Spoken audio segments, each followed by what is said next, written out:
Alan Lawley might have been an internationally renowned professional cricket player, or he might have become a successful proprietor of an ironmonger's shop, or he might have made his fame in front of the footlights of English music halls, tossing off ditties such as "They're moving Father's grave to build a sewer" and "The little shirt my mother made for me" with great aplomb.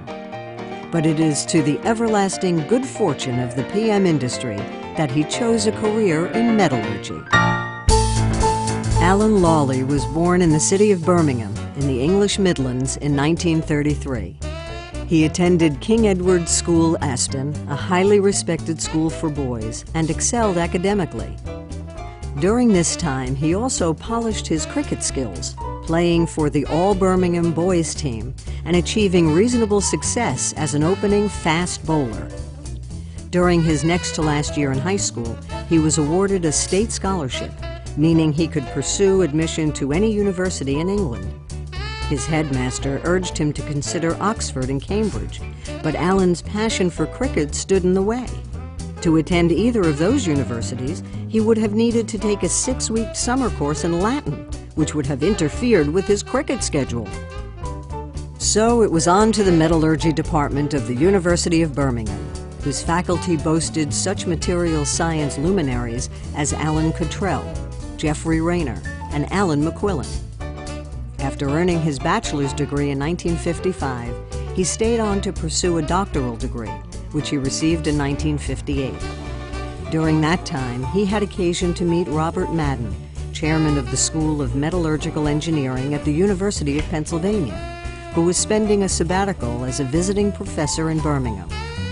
"If you're interested in coming to the States, drop me a line," Professor Madden told Alan. Itching to cut the umbilical cord, he did just that and was offered a position at Penn. He spent 2 happy years as a postdoctoral associate, doing research on electron beam zone refining of refractory metals. Although he had intended to return to England after his stint at Penn, his plans changed when he met and married a young lady named Nancy Kressler. He was now in the States to stay.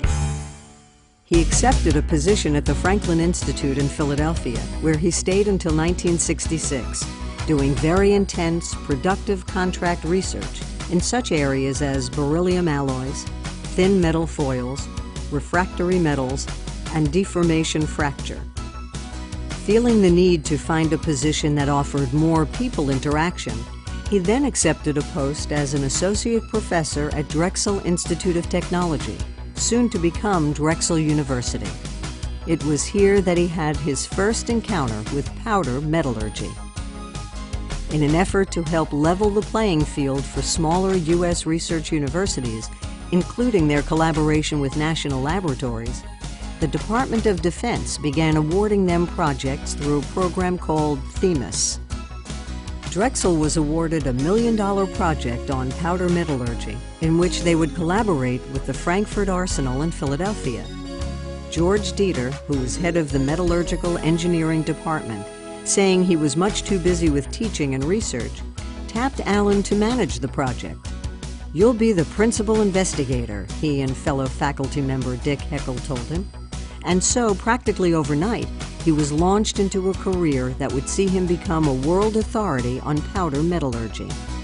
The project, which was to last nearly 5 years, was fascinating and highly instructive, since it involved every step in the process, from atomization to compaction, from sintering to economic evaluation.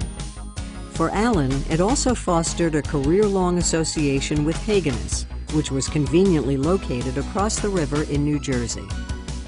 The Themis program provided an excellent platform to recruit graduate students to do research at the master's and doctoral levels, and senior thesis work for the bachelor's degree, in all aspects of powder metallurgy. He notes with pride that many of the students he has advised over the years have gone on to attain important senior positions in the PM industry.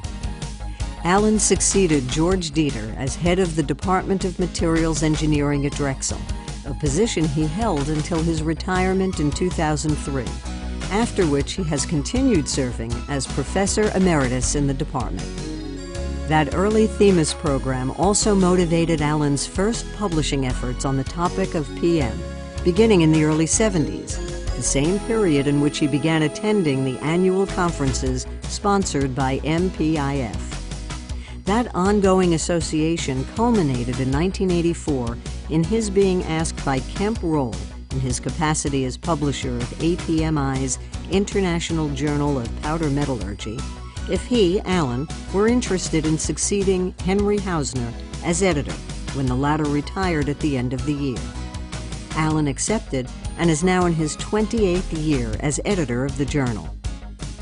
Alan has been a prolific contributor to the literature of PM science and technology, publishing more than 300 papers during his career. He is a longtime member of the MPIF Technical Board and has participated in numerous seminars and conferences, including his role as Technical Program Co-Chair of the 2008 PM World Congress. His career-long service to the powder metallurgy industry and contributions to materials engineering and science have long been recognized by his peers. His honors include the MPIF Distinguished Service to Powder Metallurgy Award in 1991, induction as a member of the first class of APMI Fellows in 1998, and his induction that same year into the National Academy of Engineers, an honor bestowed on only one of every 500 practicing engineers. Alan has remained as active as ever since his retirement from Drexel. In addition to his duties as editor of the journal, he does consulting for a company on whose board he had served for many years and interfaces with students. And once a year, he still plays cricket for the Marion Cricket Club, arguably the oldest cricket player in North America. He and Nancy spend a great deal of time with their 3 daughters and 9 grandchildren, all of whom live within easy driving distance, including an annual 2-week vacation in a beach house on the Outer Banks. The PM industry is fortunate to call Alan Lawley one of its own, and on its behalf, MPIF is proud to honor him with this prestigious Lifetime Achievement Award.